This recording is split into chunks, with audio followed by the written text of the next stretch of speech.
Good morning, it's Penn Vicarage, and welcome on this lovely Thursday morning, hoping this finds you well and cheerful today.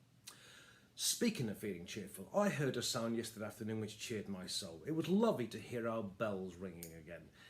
I don't know if you've heard, but for the first time in 90 years, all the mechanisms of the bells and so on, the bearings and so on, have all been redone. Keep us going for the next 90 years, see me off anyway.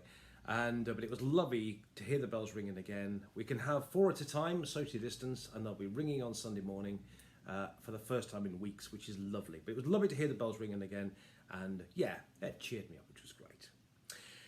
Now, reading this morning, I'm reading you Psalm 78. Remind you, as always, the Psalms are in the Old Testament, and it's the Old Testament hymn book, and there are 150 of them, and the longest is Psalm 119, and the second longest is Psalm 78. But don't worry, I'm not going to read you all 72 verses. I'm simply going to read you the first 8, and I'll let you read the rest at your leisure if you've got time today. So here goes, Psalm 78. Give ear, O my people, to my teaching. Incline your ears to the words of my mouth. I will open my mouth in a parable. I will utter dark sayings from of old, things that we've heard and known, that our ancestors have told us. We will not hide them from their children. We will tell to the coming generation the glorious deeds of the Lord and his might, and the wonders that he has done. He established a decree in Jacob and appointed a law in Israel, which he commanded our ancestors to teach their children, that the next generation might know them, the children yet unborn, and rise up and tell them to their children that they should set their hope in God and not forget the works of God, but keep his commandments. That they should not be like their ancestors, a stubborn and rebellious generation, a generation whose heart was not steadfast, whose spirit was not faithful to God. And this is the word of the Lord. Thanks be to God. Now, it's interesting, he starts off by saying, I'll tell you, listen to the words of a parable or a story. And then he goes on to tell the story, and I'm going to give you the abridged version. It goes basically like this, that God looked after his people, but despite God's kindness, people losing heart, people lost faith. Because they lost faith, they looked to other sources of help, like other gods and that sort of thing. Because they did that, because they weren't reliable, inevitably trouble ensued, and the trouble got worse and worse and worse, and they found themselves in deep doo-doo. So eventually they called out to God, and because God is loving, God is kind, and God is faithful, God forgave them, welcomed them back, and then the whole circle started again. And basically that's what the story goes. It's all about the faithfulness of God despite the unfaithfulness of the people. And that's the story. And you can read the rest of the chapters, the rest of the verse, all 72 verses if you want to. It's a good read, but that's basically what's happening. It's the story of God's people in the Old Testament, basically. And I've just given you the deeply abridged version. But I suppose the bit I want to pick up on this morning is he starts off by saying, I will open my mouth in the words of a parable. In other words, I'll tell you a story. And I think that's very interesting because actually, as I'm sure you know, Jesus, when he came years later, when he spoke to people, when he taught people, he also used parables, he used stories, and he used them a lot. And some very, very famous ones. We're talking about the Good Samaritan, the lost sheep, the lost coin, the lost son, and many, many parables.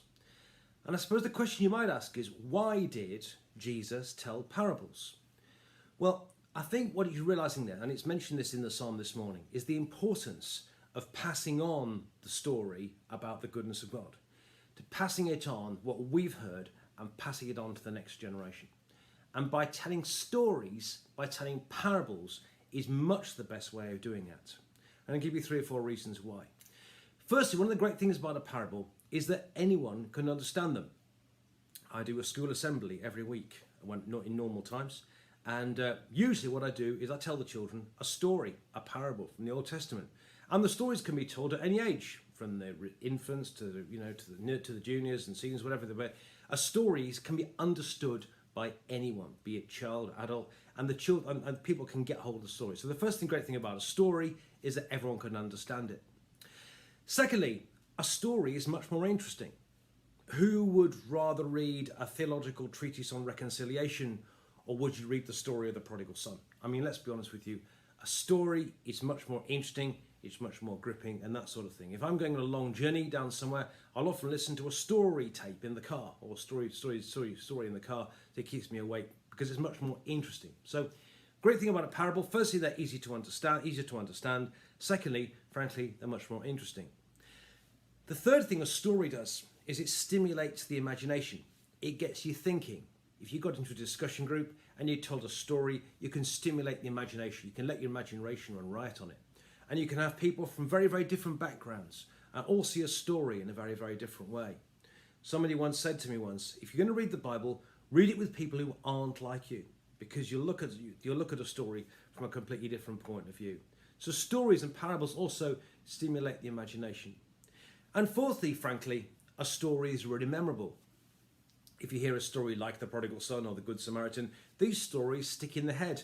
They're much more memorable, which means that they're much more, they stick in their mind more, and they're much more likely to remain often at the first time of telling as well.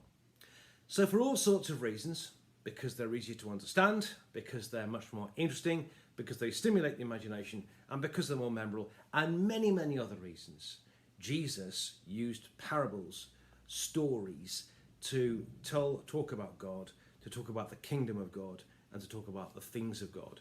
And that's why he did. There's a parable here in the Old Testament, Psalm 78, read it at your leisure, and there are many, many parables that Jesus told.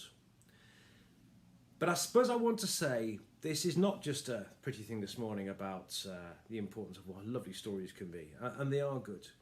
But it is vital, my friends, that we do pass on the message of the goodness of God to the next generation. It's brilliant that on a Sunday here we have a good junior church, and that even in lockdown, Margaret and Rachel and so on have been telling stories, the stories from the Bible and so on, online as well, so the children can still hear the stories of God. Because these stories are what sticks in the brain. These stories are, in them, are the secrets of the kingdom.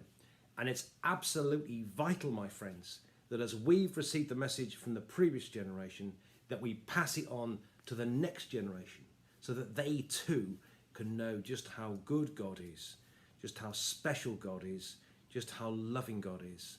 My friends, we have received the good news, and it's vital that we pass it on to the next generation. And stories, storytelling, parables, this is the way to get it across. My friends, I love the Bible, as I'm sure you know, and I hope you, if you don't love it already, I hope you're getting to love it now, because it's brilliant. The stories there are frankly some of the best you'll ever hear anywhere, anyway. So enjoy them. Let your mind run riot on the Bible. Let your imagination run wild. Enjoy the stories of God, and have a lovely day. And God bless you.